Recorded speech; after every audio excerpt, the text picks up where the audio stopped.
tahun 2019. Jadi teman-teman, di sini itu kami mau memberitahukan bahwa kami ini netral, tidak memihak kubu satu dan kubu yang lain. Kami ini cuma untuk memenuhi tugas kewarganegaraan supaya para pemilih di luar sana bisa menggunakan hak pilih mereka dengan baik.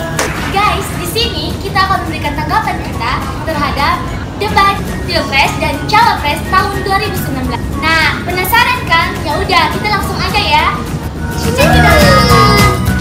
Oke, kita akan masuk ke dalam video reaksi kita tentang debat yang baru saja kita semua tonton. Yang pertama kita akan mereaksikan tentang visi misi kedua paslon. Saya akan mereaksikan tentang paslon nomor 1. Bapak Ibu yang saya hormati, visi kami adalah Indonesia maju. Kami menawarkan optimisme dan masa depan Indonesia yang berkeadilan. Bagaimana sudah kita ketahui bahwa 73 tahun Indonesia sudah merdeka dan Indonesia masih tergolong menjadi negara berkembang. Mungkin melalui visi misi Jokowi ini, beliau ingin menjadikan negara Indonesia paling nggak nyicil untuk menjadi negara maju. Karena menurut sumber yang saya baca, Indonesia butuh waktu yang lama untuk menjadi negara maju. Kita masih memiliki beban pelanggaran HAM berat masa lalu, tidak mudah menyelesaikannya. Tapi kami tetap berkomitmen untuk menyelesaikan masalah HAM ini. Mengenai kasus pelanggaran HAM masa lalu yang beliau sampaikan dalam misinya, di mana pemerintahan Jokowi selama 4 tahun terakhir ini Komnas HAM memberikan garis merah terhadap penyelesaian catatan pelanggaran HAM selama kasus-kasus masa lalu. Harapan kedepannya melalui visi-visi Jokowi yang akan menyelesaikan kasus pelanggaran HAM pada masa lalu, semoga benar-benar dijalankan jika mereka terpilih lagi pada periode pemerintahan yang kedua. Oke, kita lanjut dari visi misi dari paslon nomor 2. Visi kami beri nama Indonesia Menang. Indonesia menang karena saya rasakan indikator-indikator menunjukkan bahwa kita berada dalam kondisi yang tidak begitu menguntungkan. Di sini Pak Prabowo menjelaskan bahwa sekarang ini masih banyak indikator yang menunjukkan bahwa Indonesia berada dalam kondisi yang tidak menguntungkan. Untuk itu diperlukan dari penegakan hukum dan penyelesaian masalah dari akarnya.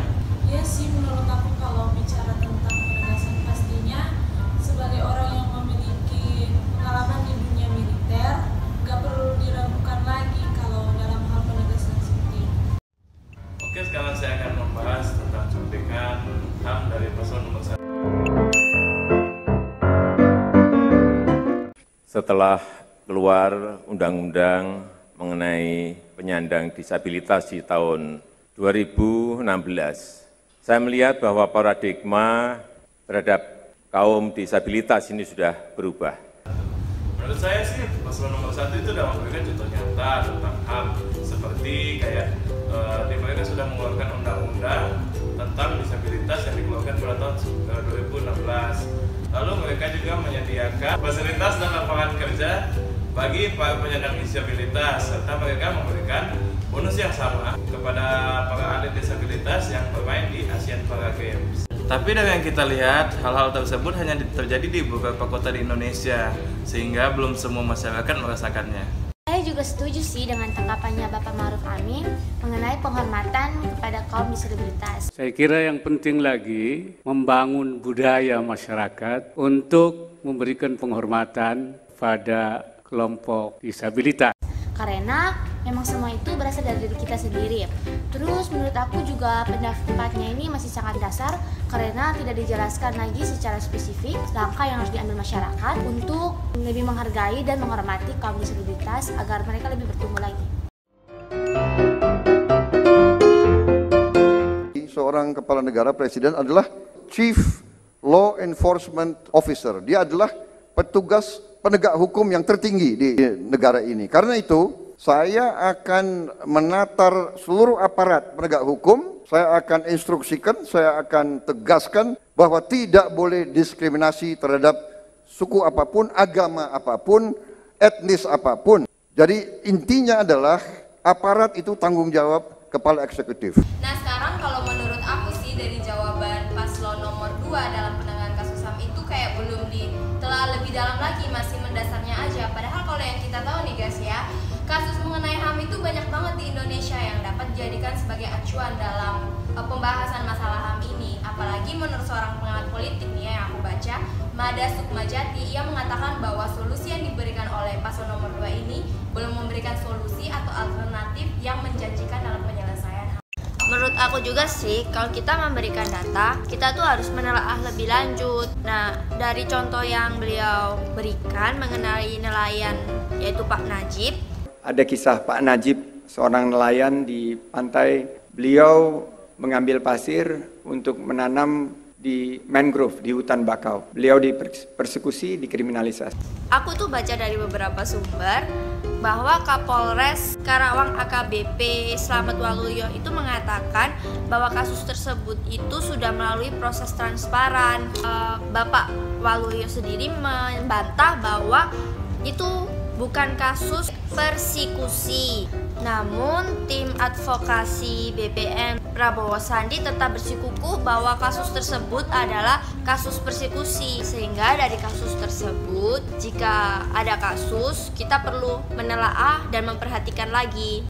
Aku juga setuju dengan pernyataan dari Bapak Sandiaga Uno mengenai HAM yang harus ditelaah lebih dalam lagi. Banyak persekusi dan kriminalisasi ini tidak terpantau dan hanya kita lihat yang besar-besar saja yang naik, sementara kasus-kasus yang berdampak kepada masyarakat orang-orang kecil, wong cilik, tidak ditangani dengan baik. Karena kasus pelanggaran HAM itu biasanya identik dengan rakyat kecil yang kurang diperhatikan gitu loh. Terus menurut Komnas HAM, kasus pelanggaran HAM itu meningkat setiap tahunnya. Dan pada tahun 2016, kasusnya itu sudah mencapai 100 kasus.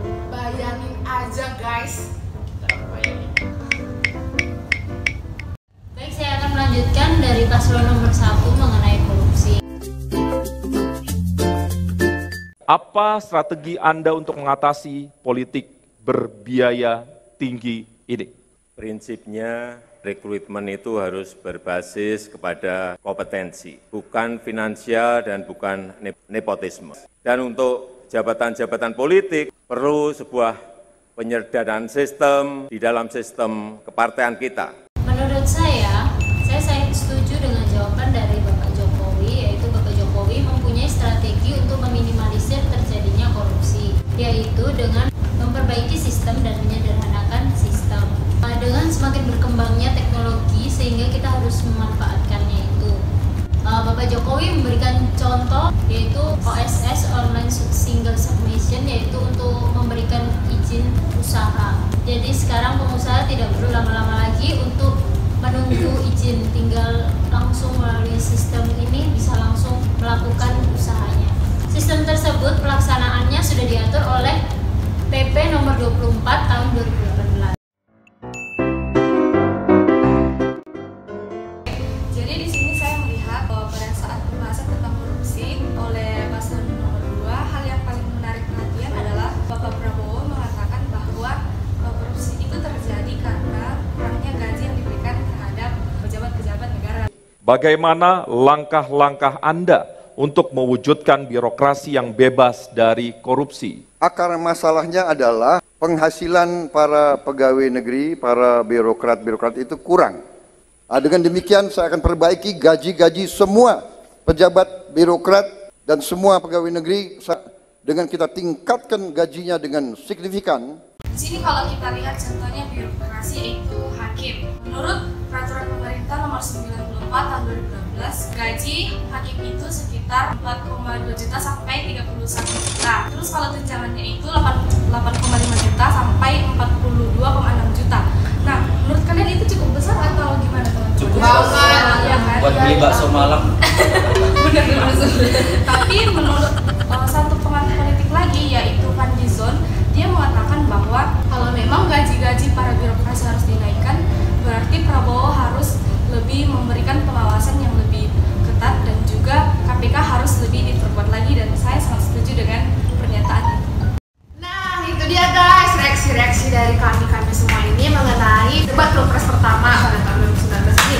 Dan kami ingatkan lagi, di sini kami netral, tidak memihak siapapun, tidak memihak paslon manapun, atau kami tidak melakukan kampanye. Nah, jadi di sini itu kita cuma membantu teman-teman dengan memberikan pendapat kami tentang debat Pilpres ini, dan diharapkan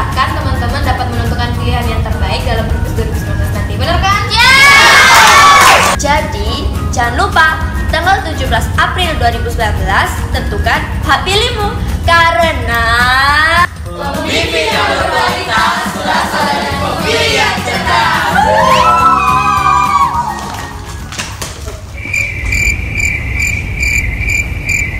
Teman-teman, di like ya.